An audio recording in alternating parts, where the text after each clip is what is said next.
Hello मेरे प्यारे students. तो आज हम करने जा रहे हैं ईएमसी वर्कशीट नंबर 10 और आज की वर्कशीट का टॉपिक क्या है? टॉपिक है दूसरों को समझना, अंडरस्टैंडिंग अदर्स। ठीक है, अंडरस्टैंडिंग अदर्स में पार्ट 2 जो है आज हम ये करेंगे। पार्ट फर्स्ट हम ऑलरेडी लास्ट वर्कशीट में कर चुके हैं। तो सबसे पहले आपको अपना नेम, क्लास टीचर नेम और क्लास डेट ये सब मेंशन करना है। उसके बाद अपनी वर्कशीट स्टार्ट करनी है। सो आज का आपका जो टॉपिक है, इसको स्टार्ट करने के साथ साथ जो पहला क्वेश्चन है इसे रीड कर लेते हैं और देखते हैं कि इसमें क्या है। फर्स्ट क्वेश्चन है, पिछली वर्कशीट में हमने अपने परिवार के किसी सदस्य या किसी दोस्त को समझने के लिए उनसे अलग अलग तरह के सवाल पूछे और उसकी सहायता से दूसरों को समझने का महत्व और उसका तरीका आजमाया था। इसी अभ्यास को हम थोड़ा और आगे बढ़ाएंगे और अपने आसपास की किसी समस्या को सुलझाने के लिए दूसरों को समझते हुए कैसे काम किया जा सकता है ये प्रयास करेंगे।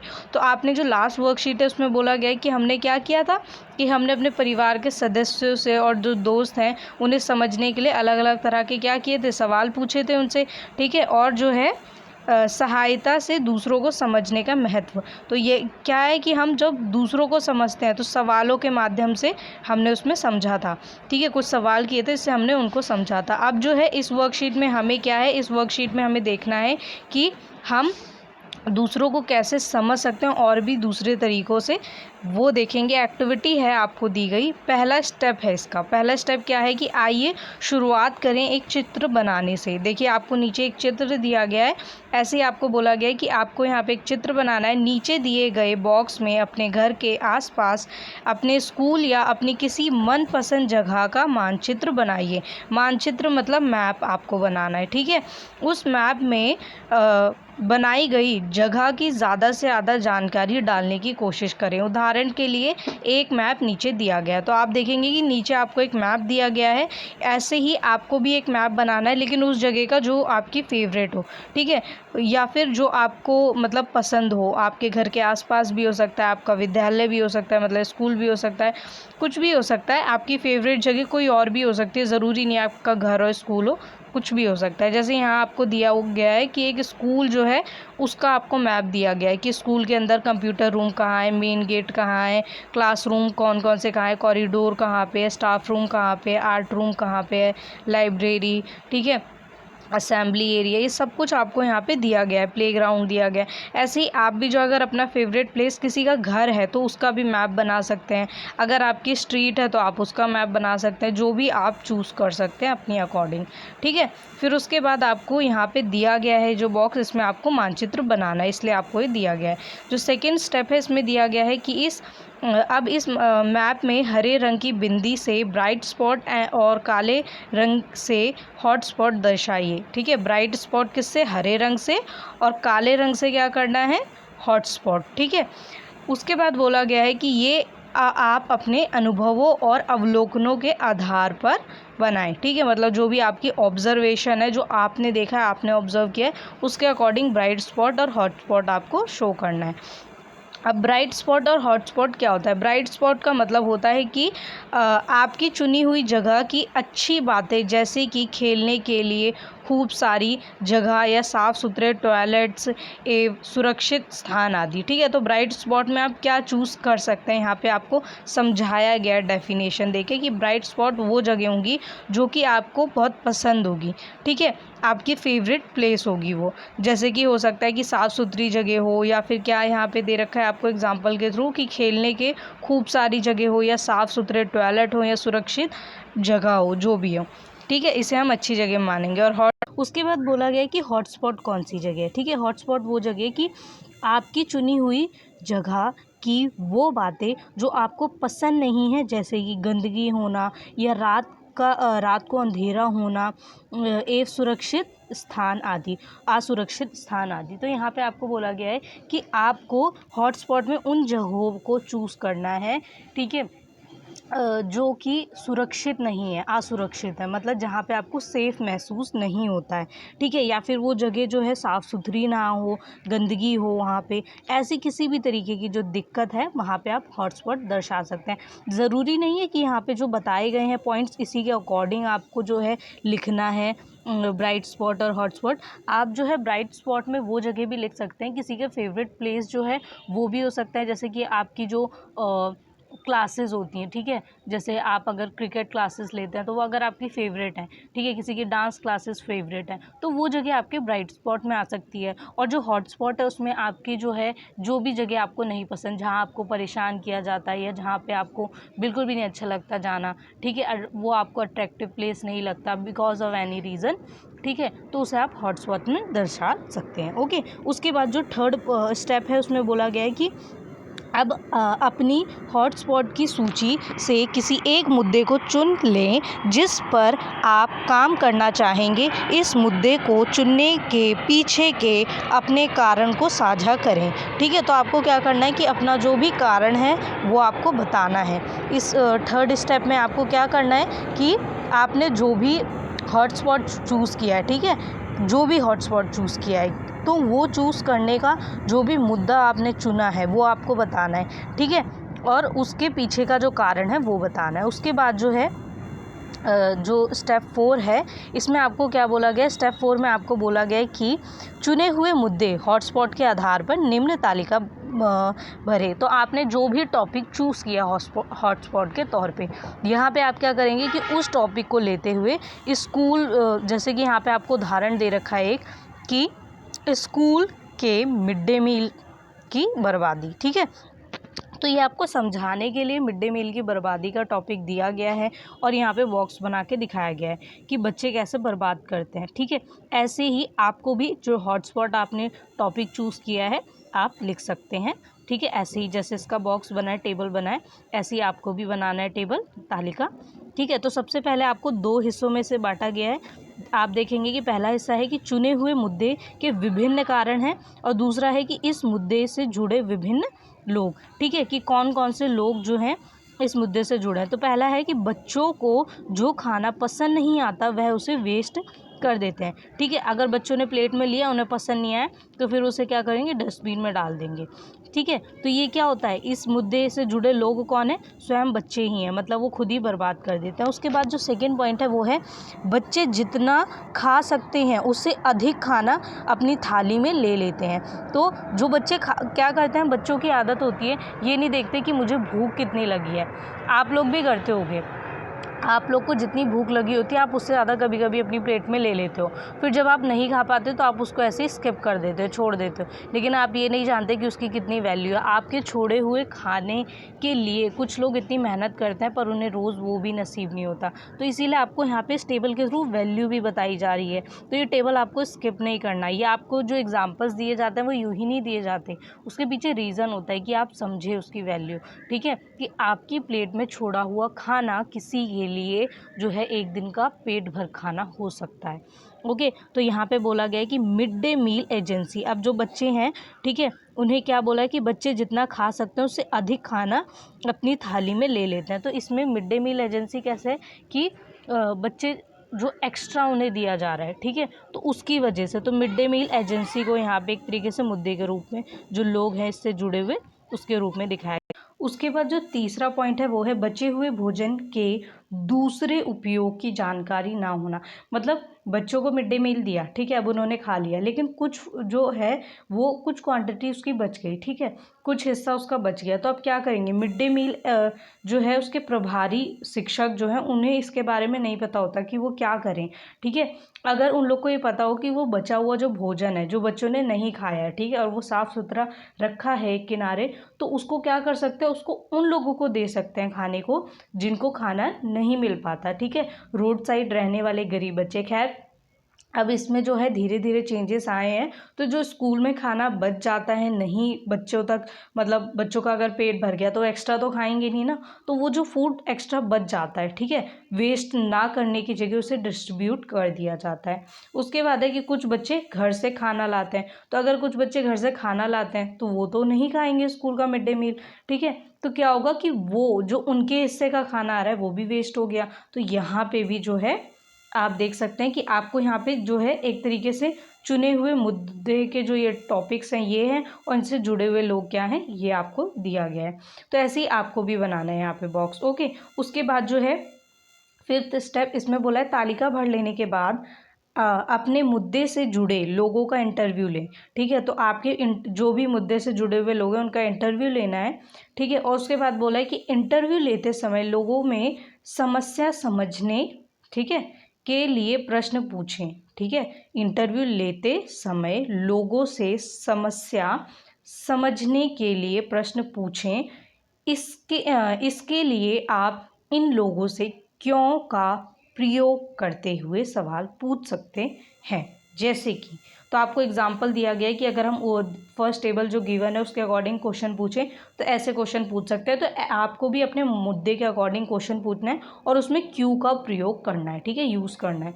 जैसे है कि बच्चों से अगर प्रश्न पूछेंगे तो क्या है कि आप खाना क्यों जूठा छोड़ते हैं। ठीक है, अगर आप मिड डे मील एजेंसी से पूछें तो क्या होगा कि क्या आपने बच्चों से खाने के बारे में सुझाव लिया और क्यों। ठीक है, और उसके बाद जो थर्ड है कि प्रभारी शिक्षक, जो प्रभारी शिक्षक है उनसे पूछ सकते हैं कि आपके हिसाब से बच्चों को खाना क्यों नहीं पसंद आया।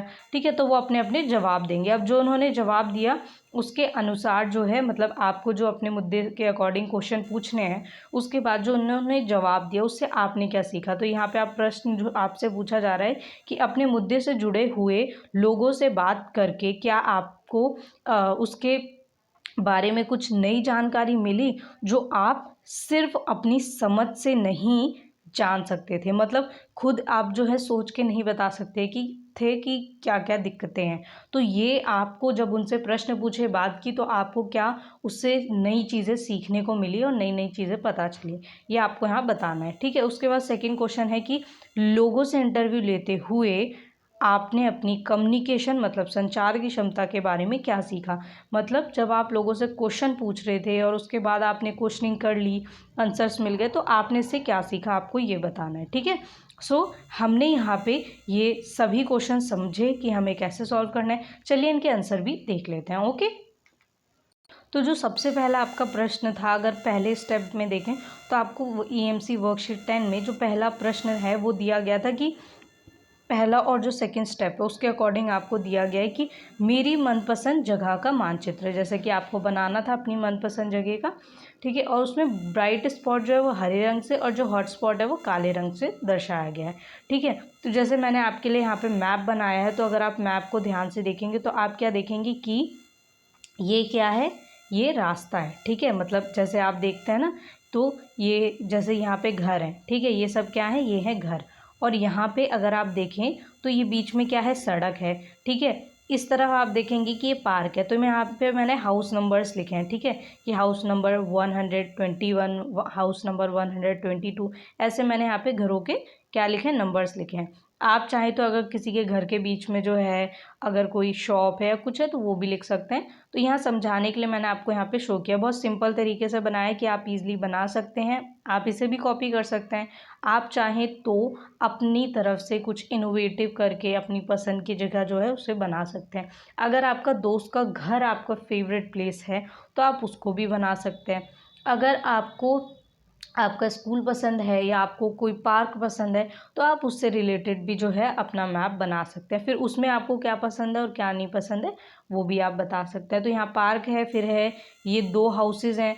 ठीक है, 2 घर हैं इस तरफ, और उसके बाद है पार्किंग है, ये क्या है, हॉस्पिटल है। ठीक है, अगर आपको जूम करके मैं दिखाऊं तो क्या है, हॉस्पिटल। अब मैंने साइन भी बना दिए, जैसे पार्किंग में कार बना दी है, हॉस्पिटल में मैंने जो है ये प्लस का साइन बना दिया है, स्कूल में मैंने जो है ये थोड़ा अट्रैक्टिव दिखाने के लिए बनाया है, गवर्नमेंट ऑफिस, मल्टीपल, ठीक है, मल्टी स्टोर बिल्डिंग।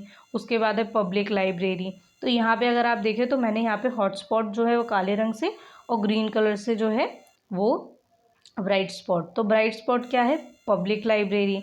अगर आप देखेंगे तो ग्रीन कलर से मैंने इन्हें शो किया है। ठीक है, उसके बाद है मल्टी स्टोर बिल्डिंग, जो है वो भी आप कह सकते हैं कि हाँ, मल्टी स्टोर बिल्डिंग जो है वो भी फेवरेट प्लेस होता है किसी किसी का शॉपिंग करने के लिए। ठीक है, कि छोटी मोटी चीज़ें खरीदेंगे, किसी को ना घर की चीज़ें खरीदने का बहुत शौक होता है, वैसे किसी को पढ़ने का शौक है, ठीक, किसी को स्कूल जाने का शौक है, तो उसके अकॉर्डिंग जो है यहाँ पे ग्रीन हॉटस्पॉट। पार्क बहुत पसंद होता है हमें एक्सरसाइज के लिए। अब यहाँ पे ब्लैक स्पॉट कौन कौन से एरिया है, ब्लैक स्पॉट है कि जैसे आप देख सकते हैं कि ये ब्लैक स्पॉट है, ये ब्लैक स्पॉट है, और ये क्या है, ब्लैक स्पॉट है। ये क्या है, ये चौराहा है।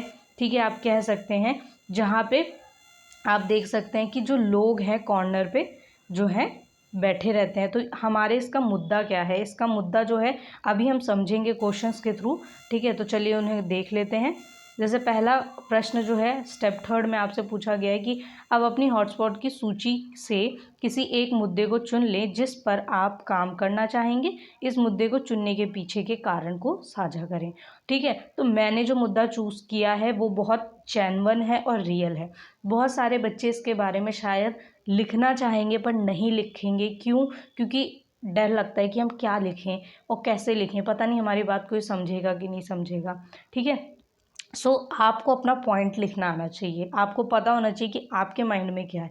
ठीक है, आप दूसरों तक अगर वो बात तभी पहुंचा सकते हैं जब तक आप खुद उसे दूसरों तक नहीं पहुंचाना चाहेंगे। तो जैसे मैंने यहाँ पे एक पॉइंट लिखा है जो हर बच्चे के माइंड में होता है पर वो कहता नहीं है। ठीक है, अपने बड़ों से कुछ रीजंस होते हैं। उत्तर है कि मैंने गलियों और सड़कों के चौराहों पर खड़े चोरों और धूम्रपान व मदिरापान करते लोगों को अपने मुद्दे के लिए चुना है। ठीक है, तो यहाँ पे आप जो है किसको चूज़ कर रहे हैं, जो वो लोग हैं जैसे कि चोर हैं या फिर धूम्रपान करते हैं या मदिरापान करते हैं। ठीक है, तो यहाँ पे आप उन लोगों को चूज़ कर रहे हैं। ठीक है, क्योंकि आप लोग क्या होता है ट्यूशन जा रहे हैं, स्कूल जा रहे हैं, तो आप क्या देखते हैं कि ऐसे लोग जो है कॉर्नर पे बैठे होते हैं। आपको बहुत अजीब लगता है पर आप उनसे कुछ नहीं कहते कि बेफिजूल में लड़ाई करना, झगड़ा करना या कुछ कहना और कोई बुरा मान जाए, तो उससे बेटर है कुछ ना कहो। ठीक है, तो वहाँ से आप आते जाते हैं पर आपको अच्छा नहीं लगता, आपको वहाँ पे अच्छा महसूस नहीं होता। ठीक है, उन्हें देख के। इस मुद्दे को चुनने के पीछे का कारण यह है कि यह हमारे समाज पर बुरा प्रभाव डालता है तथा विद्यालय या ट्यूशन मतलब होता है अध्यापन के लिए आते जाते विद्यार्थियों के भीतर डर का भाव भी उत्पन्न करता है। सिर्फ गर्ल्स ही नहीं, बॉयज़ को भी बहुत अजीब लगता है, बुरा लगता है। ठीक है, ज़रूरी नहीं सिर्फ डर ही रीज़न नहीं होता। हमें अच्छा नहीं लगता कि कॉर्नर पे कुछ लोग बैठे हैं, आप आ रहे हैं जा रहे हैं, आप पे कमेंट कर रहे हैं। ठीक है, पूरे दिन वो वहीं पे बैठे हैं, उन्हें कोई काम नहीं है कि वो घर में अपना कोई काम करें, कुछ अपनी एजुकेशन ले या फिर कुछ लाइफ में सोचे करने का। नहीं, वो एक कॉर्नर पे बैठे हैं, खुद तो परेशान है अपनी ज़िंदगी से, दूसरों को भी परेशान कर रहे हैं। तो इससे क्या होता है, दूसरों की ज़िंदगी पे भी प्रभाव पड़ता है। ठीक है, तो जो दूसरा प्रश्न है, ठीक है, इस वर्कशीट में स्टेप 4 के अकॉर्डिंग वो है चुने हुए मुद्दे के आधार पर निम्न तालिका भरें। ठीक है, मतलब जो भी आपने मुद्दा चूज़ किया है, आपका जो भी हॉटस्पॉट टॉपिक है, आपको ये टेबल फिल करनी है। ठीक है, तो चुने हुए मुद्दे के विभिन्न कारण, क्या क्या कारण हो सकते हैं और इससे जुड़े हुए लोग कौन कौन से हो सकते हैं, आपको ये बताना है। तो जैसे पहला पॉइंट मैंने लिखा है कि धूम्रपान व मदिरापान करने वाले लोगों के घर व पारिवारिक स्थिति का ठीक ना होना। पारिवारिक स्थिति का ठीक ना होना और घर का जो स्थिति है घर की वो ठीक ना होने का जो कारण है वो क्या है। कारण हो सकता है कि उनके घर में अनबन चलती रहती हो, घर में जो है फाइनेंशियल सिचुएशन अच्छी ना हो। ठीक है, ज़्यादा पढ़े लिखे लोग ना हो, तो वो अकॉर्डिंग टू जो है वो स्थिति हो सकती है, मतलब जो भी उनकी कंडीशन है, जो सिचुएशन है कि कैसी सिचुएशन है। ठीक है, तो ऐसा कारण भी होता है कि कभी कभी लोग इस तरफ आते हैं। ठीक है, मतलब इन बुरी स्थितियों की तरफ बढ़ते हैं। फिर है धूम्रपान व मदिरापान करने वाले लोग। ठीक है, तो इससे जुड़े हुए लोग कौन से हैं, ठीक है, ये लिख दिया मैंने। फिर उसके बाद जो सेकंड पॉइंट है वो है समाज में रहने वाले लोग इसका विरोध भी नहीं करता। ठीक है, समाज में रहने वाले लोग इसका विरोध भी नहीं करते। तो यहाँ पे करते होगा, क्या हो जाएगा, करते, यहाँ करता लिखा है करते।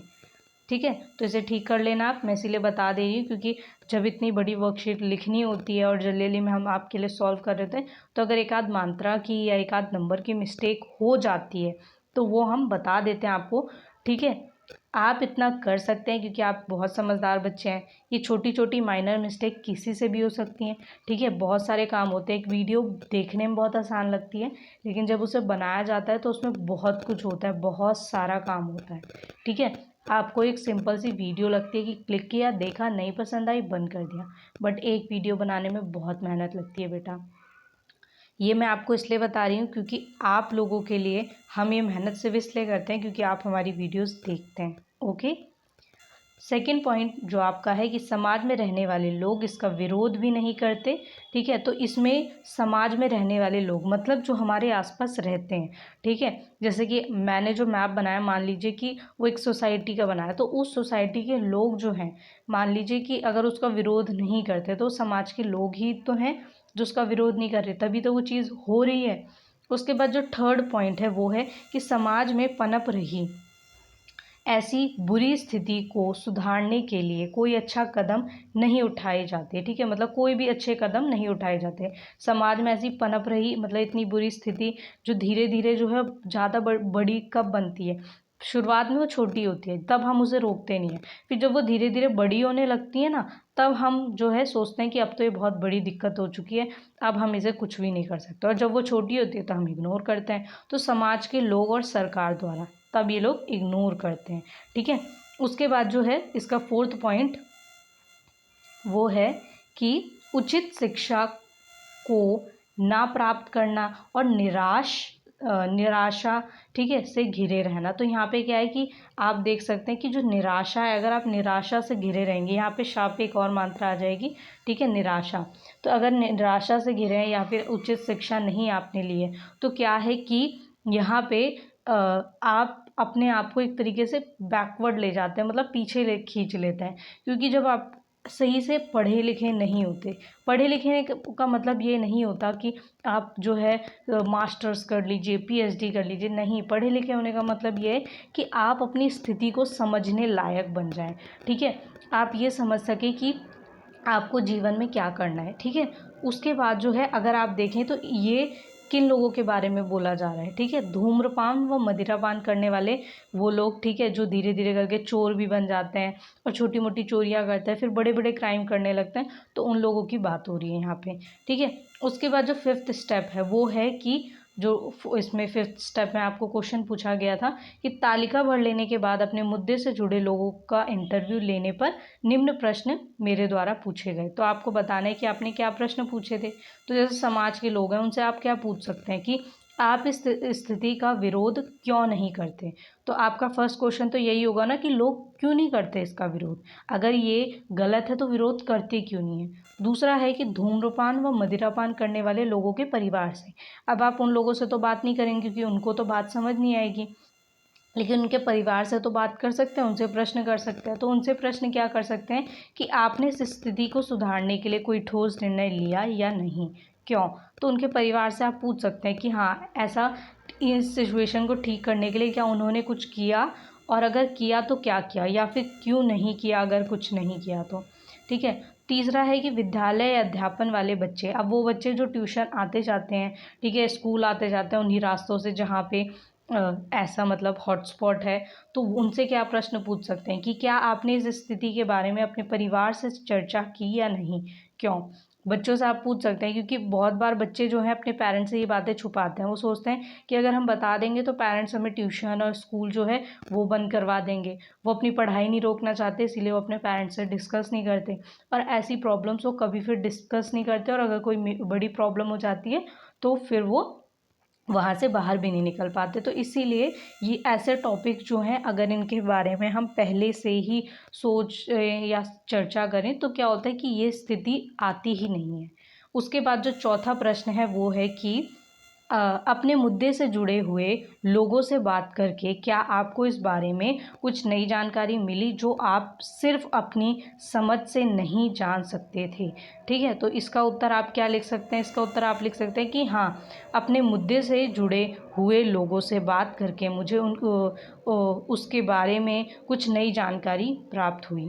ठीक है, तो आप कह सकते हैं कि हाँ, वो जो मुद्दा है उसके बारे में आपको क्या हुई, कुछ जानकारी प्राप्त हुई। ठीक है, कि आपने जो भी आपने मुद्दा लिया था उसके बारे में आपको जानकारी, नई जानकारी प्राप्त हुई। जैसे समाज के लोगों को इस स्थिति का पता होने के बाद भी इसको सुधारा कैसे जाए का ज्ञान नहीं है। ठीक है, लोगों को पता है कि ये प्रॉब्लम है, लेकिन लोग को ये नहीं पता कि हम इससे बाहर कैसे निकल सकते हैं बहुत आसानी से, क्या छोटे छोटे कदम हम उठा सकते हैं इसके सुधार के लिए।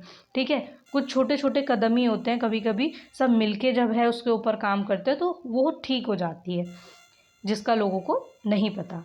तथा ऐसे लोगों के घर की स्थिति बेहद खराब है। उचित शिक्षा व घर का सही माहौल ना होने के कारण कुछ लोग इस ओर भटक जाते हैं। तो क्या है, दूसरा पॉइंट ये भी है कि वो लोग जो इस सिचुएशन की तरफ बढ़ते हैं, ठीक है, वो लोग जो इसमें इंक्लूड होते हैं, चोर बन जाते हैं, ठीक है, या फिर जैसे कि धूम्रपान करते हैं, मदिरा पान करते हैं, ऐसी चीज़ें करते हैं, तो उसके पीछे कारण होता है कि घर का जो सही माहौल है वो नहीं है, ठीक है। उसके अलावा क्या है कि वो गलत रास्ते की ओर भटक भी जाते हैं। क्यों भटक जाते हैं? क्योंकि उनके घर में जो हालात हैं, सिचुएशन है, वो कुछ ऐसी है, कोई गाइडेंस नहीं है, कोई बड़ा नहीं है समझाने वाला, तो क्या है कि वो गलत रास्ते को पकड़ लेते हैं और उस ओर बढ़ जाते हैं, ठीक है। उसके बाद जो आपका नेक्स्ट क्वेश्चन है वो क्या है, आपका लास्ट क्वेश्चन है कि लोगों से इंटरव्यू लेते हुए आपने अपनी कम्युनिकेशन, संचार की क्षमता के बारे में क्या सीखा, ठीक है। तो इसका उत्तर है कि लोगों से इंटरव्यू लेते हुए मैंने अपनी संचार की क्षमता के बारे में सीखा कि मैं अपने प्रश्नों को और अधिक प्रभावी ढंग से पूछ सकता था या पूछ सकती थी, ठीक है। लड़का होगा तो सकता था और लड़की है तो सकती थी। तो आप ऐसे ऐसे लिख लेंगे, ठीक है, according to your choice. Okay, उसके बाद है तथा नए लोगों से बात करने में अपनी संचार क्षमता को बढ़ाने के लिए अधिक प्रश्न पूछ सकता था या पूछ सकती थी। तो यहाँ पे आप बता रहे हैं कि एक तो ये है कि अधिक प्रभावी कभी कभी नहीं होते प्रश्न, ठीक है, और दूसरा ये होता है कि अपनी जो क्षमता है, ठीक है, संचार क्षमता, उसको हम और अधिक जो है मतलब ज़्यादा प्रश्न पूछ के जो है उस, जैसे आपने एक क्वेश्चन पूछा, आपको आंसर मिल गया, ठीक है, लेकिन आप जब उस किसी भी टॉपिक के बारे में ज़्यादा अच्छे से समझना चाहते हैं तो ज़्यादा से ज़्यादा क्वेश्चंस पूछिए। उससे क्या होगा कि आपकी जो कम्युनिकेशन स्किल है वो भी सुधरेगी और आपको उसके बारे में डीप नॉलेज होगी, ठीक है, गहराई से आप उसके बारे में जान सकते हैं। अब इसमें सुधार कैसे कर सकते हैं, ठीक है, कि भाषा सकारात्मक होनी चाहिए। तो भाषा कैसी होनी चाहिए कि इफ़ेक्टिव कम्युनिकेशन हो, तो अच्छी भाषा होनी चाहिए, ठीक है, पॉजिटिव होनी चाहिए, कुछ भी नेगेटिविटी नहीं होनी चाहिए, कुछ भी उल्टा सीधा नहीं बोलना अपनी लैंग्वेज में, ठीक है, गलत शब्दों का प्रयोग नहीं करना। दूसरा है कि सरल और स्पष्ट भाषा का प्रयोग करना चाहिए, सिंपल लैंग्वेज होनी चाहिए जो किसी को भी आसानी से समझ आ जाए, ठीक है, और बिल्कुल क्लियर होना चाहिए। जो थर्ड पॉइंट है वो है लोगों के मन में भाव को समझने के लिए उनकी भाषा को समझना आवश्यक है, ठीक है। लोगों को अगर समझना है तो उनकी भावनाओं को अगर समझना है तो आप उनकी भाषा को पहले समझें, ठीक है। सबकी भाषा मतलब एक ही बोलने का तरीका जो है, एक ही चीज़ को बोलने का तरीका अलग अलग होता है सबका, तो उसे भी आपको समझना आना चाहिए, तभी आप अपनी बात को कह पाएंगे और उनकी बात को समझ पाएंगे। एक और पॉइंट वो ये है कि मैंने जो टॉपिक चूज़ किया है इससे सिर्फ गर्ल्स को ही नहीं, बॉयज़ को भी प्रॉब्लम होती है, क्योंकि बॉयज़ भी बहुत सारे ऐसे होते हैं जिन्हें लगता है कि नहीं ये सही नहीं है, क्योंकि उनकी अपनी सिस्टर्स जो है ट्यूशन जा रहे होते हैं, स्कूल जा रहे होते हैं, तो उन्हें ये सही नहीं लगता कि ऐसे कोई कॉर्नर पे बैठ के उन्हें कमेंट करे। उन्हें ये सही नहीं लगता कि ऐसी छोटी छोटी मतलब जो बॉयज़ हैं उनमें भी अनबन हो जाती है इन टॉपिक्स को लेके, तो कि हम जा रहे हैं, आप हम हमारे ऊपर क्यों कमेंट कर रहे हैं। बॉयज़ को भी ऐसे लोग परेशान करते हैं, तो ऐसे लोग अगर सोसाइटी में हैं तो उन्हें कैसे सुधारा जाए, ठीक है, और ऐसी सिचुएशन ना आए, तो उसके लिए हम सबको मिलके कदम उठाना चाहिए। तो उसके लिए कदम कैसे उठाएंगे, पहले हमें इसके बारे में जागरूक होना पड़ेगा कि ये छोटी दिक्कत नहीं है, क्योंकि हर गली कूचे में आप देखेंगे, हर जगह देखेंगे, बड़ी से बड़ी डेवलप जगह पे भी और छोटी से छोटी जगह पे भी आपको ऐसी प्लेसेस मिलेंगे जहाँ पे ऐसे लोग होंगे। तो ऐसे लोग ना अपने नॉर्मल सोसाइटी में आपको देखने को मिले, इसके लिए आपको सबको मिलके काम करना पड़ेगा। Okay, so I hope so आपको ये पॉइंट पसंद आया होगा। आप चाहें तो कोई और मुद्दा भी चूज़ कर सकते हैं और उसके अकॉर्डिंग अपने आंसर्स लिख सकते हैं। Okay, bye bye students.